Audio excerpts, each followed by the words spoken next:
ਅਗਲੀ ਜਿਹੜੀ ਹਰਜੋਤ ਸਿੰਘ ਜੀ ਨਿਊਜ਼ੀਲੈਂਡ ਤੋਂ ਆ ਰਹੀ ਹੈ ਖਬਰ। ਇੱਕ ਉੱਥੇ ਭਾਰਤੀ ਰੈਸਟੋਰੈਂਟ ਦੇ ਮਾਲਕ ਨੂੰ, ਉਸ ਰੈਸਟੋਰੈਂਟ ਨੂੰ $4 ਲੱਖ ਦਾ ਜਿਹੜਾ ਹੁਣ ਜੁਰਮਾਨਾ ਆ, ਹਰਜਾਨਾ ਇਨਫੈਕਟ ਭਰਨ ਦੇ ਜਿਹੜੇ ਆ ਉਹ ਆਦੇਸ਼ ਦਿੱਤੇ ਗਏ ਆ।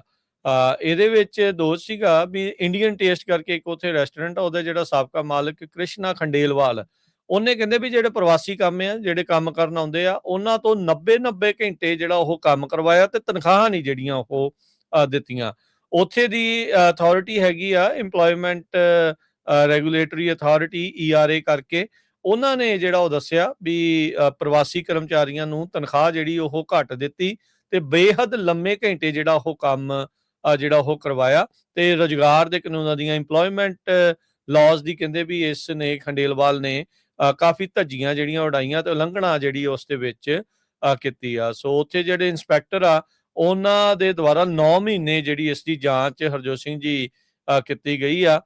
ਮਾਰਚ 2024 ਤੋਂ ਦਸੰਬਰ 2024 ਦੇ ਵਿੱਚ ਕਹਿੰਦੇ ਵੀ ਇੱਕ ਹਫ਼ਤੇ ਦੇ ਵਿੱਚ 90 ਘੰਟੇ ਤੱਕ ਲੋਕਾਂ ਤੋਂ ਕੰਮ ਕਰਵਾਇਆ ਤੇ ਪੈਸੇ ਜਿਹੜੇ ਆ ਉਹ ਨਿਊਜ਼ੀਲੈਂਡ ਦੇ ਜਿਹੜੇ ਡਾਲਰ ਆ 30 ਘੰਟਿਆਂ ਦੇ ਜਿਹੜੇ ਉਹ ਦਿੱਤੇ ਆ ਤੇ ਕਈਆਂ ਨੂੰ ਤਾਂ 2 ਹਫ਼ਤੇ ਬਿਨਾਂ ਕਿਸੇ ਤਨਖਾਹ ਤੋਂ ਜਿਹੜਾ ਉਹਨਾਂ ਨੇ ਕੰਮ ਵੀ ਜਿਹੜਾ ਉਹ ਕਰਵਾਇਆ ਜਿਹੜਾ ਉਹ ਹੈਗਾ ਆ। ਸੋ